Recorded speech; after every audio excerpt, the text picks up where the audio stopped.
प्रायोजक हैं cancer healer centre, a new beginning.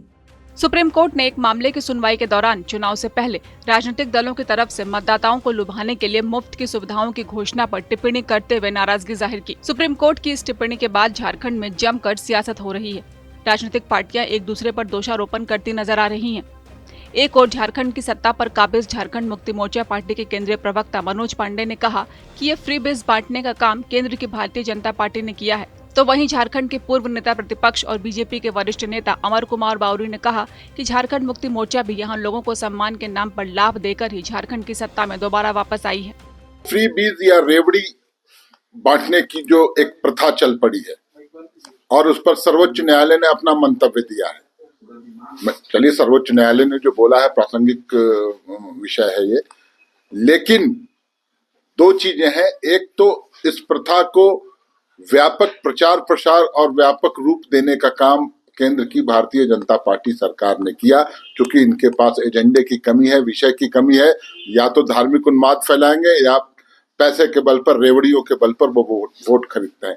लेकिन उसी समय, अभी जो वर्तमान समय है, उसमें एक बहस और आवश्यक है, उस पर भी बातें होनी चाहिए कि क्या गरीबों को देने वाली जो मुफ्त की चीजें हैं वो रेवड़ियां हैं, फ्री बीज हैं, या उद्योगपतियों को हजारों करोड़ रुपए माफ कर देना, क्या वो फ्री बीज में नहीं आता?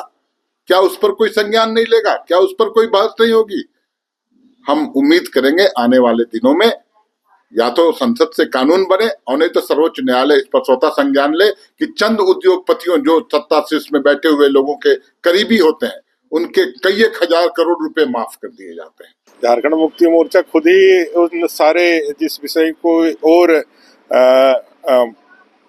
सुप्रीम कोर्ट ध्यान लोगों का आकृष्ट करना चाह रही है, जो उनका नसीहत है, उसका खुद प्रैक्टिस यहाँ करके दूसरी बार सत्ता बनाया है झारखंड मुक्ति मोर्चा ने।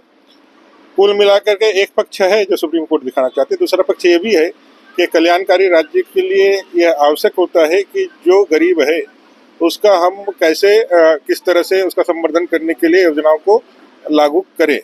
लेकिन उनके संवर्धन तक तो ठीक है, लेकिन जब उनका जो है एक तुष्टिकरण के दिशा में चले जाते हैं, आप अपने राजनीतिक फायदे के लिए उन सारे चीज़ों को आप दरकिनार कर देते हैं, जिससे मानव संसाधनों का जो उपयोग इस देश के निर्माण के लिए हो सकता है वो आप नहीं करते हैं, तो मुझे लगता है एक खतरनाक स्थिति है। और सुप्रीम कोर्ट ने इस विषय को ध्यान पे लाया है, तो राज्य सरकारों को और सारी सरकारों को इस विषय पर ध्यान रखना चाहिए। पिछले साल अक्टूबर में भी सुप्रीम कोर्ट ने एक मामले में फ्रीबीज को लेकर केंद्र सरकार और चुनाव आयोग को नोटिस जारी करके जवाब मांगा था। वो याचिका चुनाव के दौरान फ्रीबीज के ऐलान के खिलाफ थी और याचिकाकर्ता ने कोर्ट से मांग की थी कि वो चुनाव आयोग को ये सुनिश्चित करने के लिए निर्देश दे कि राजनीतिक पार्टियां चुनाव से पहले मुफ्त की रेवड़ियों वाले वादे न करें। एक बार फिर सुप्रीम कोर्ट ने इस मुद्दे पर सख्त टिप्पणी की है और मामला इस बार तेजी से राजनीतिक रंग पकड़ने लगा है।